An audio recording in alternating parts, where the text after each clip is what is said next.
大家好，我是美食多。把苹果和陈皮搭配在一起，没想到这么厉害。老祖宗的方法就是牛，既省钱又管用，解决了很多朋友的大烦恼、大问题。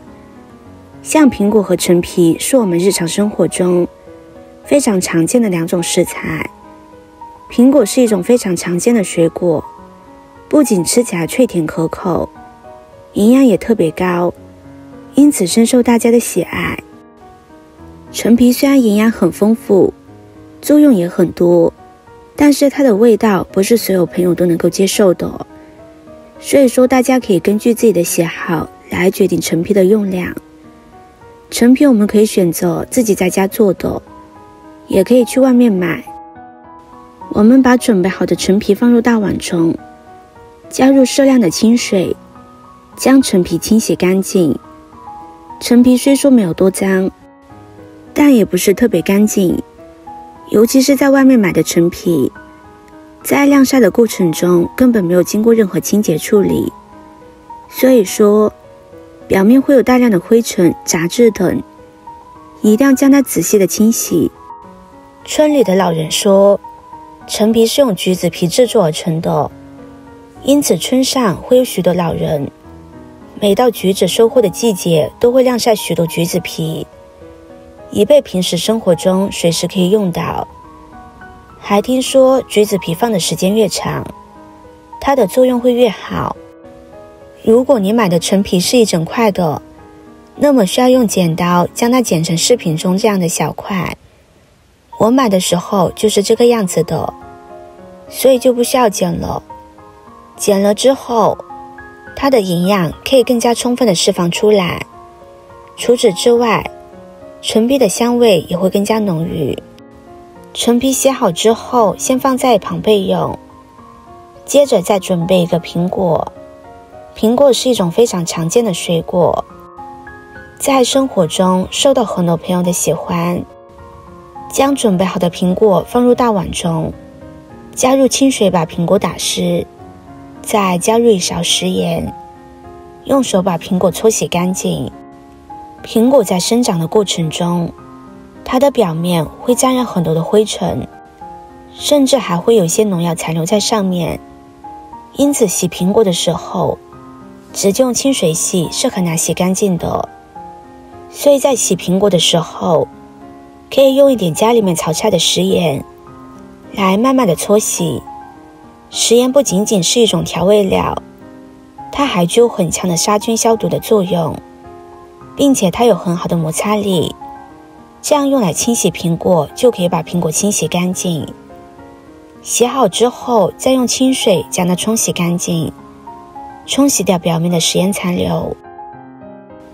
洗好之后，再把苹果切成片，不需要太薄，厚度适中就可以。苹果里边的果核是要去掉的，尤其是家里有小朋友的，小朋友最喜欢拿着果核咬来咬去，要知道果核是不能吃的。接着再把苹果改到切成条，最后再把苹果改到切成小丁，这样才可以让苹果里面的营养成分和味道充分的释放出来。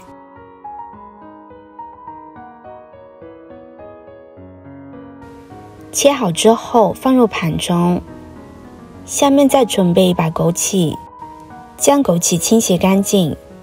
在很多朋友的眼里，枸杞是非常干净的，其实枸杞它很脏，别看它红彤彤的，像红色的玛瑙一样，非常惹人爱。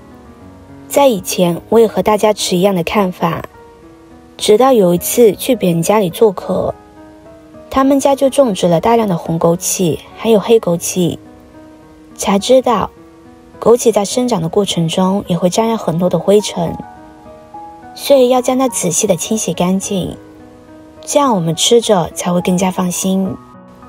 清洗干净之后，将它放入碗中。现在把苹果和陈皮倒入锅中，再加入适量的清水，水的量最好要一次性加够，可以往里边加入几颗冰糖，用勺子搅拌均匀之后，再盖上盖子，将它煮上15分钟的时间。朋友们、家人们，视频看到这里了，麻烦您动动您发财的小手，帮忙点一个免费的 like。 对您来说只是举手之劳，对美食多来说可以高兴的睡不着觉。现在这个视频就辛苦您帮美食多点赞转发一下吧，非常感谢大家的支持和鼓励。15分钟之后再把枸杞放进去，现在空气里边满满都是陈皮还有苹果的香气，这样苹果陈皮水就煮好了，看起来太有食欲了。整个空气中都飘着水果的香气，将它盛入碗中，趁热就可以吃了。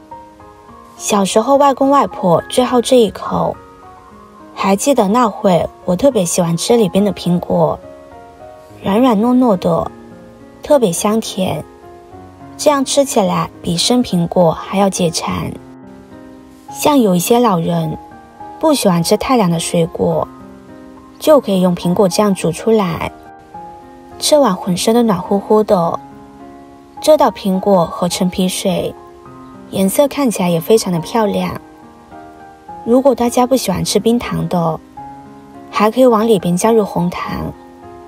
大家可以看到里边的枸杞还有苹果、陈皮都已经炖得很软烂，所有的营养都已经释放到汤中，特别的好喝，软烂香甜，还夹杂着一点陈皮的香气。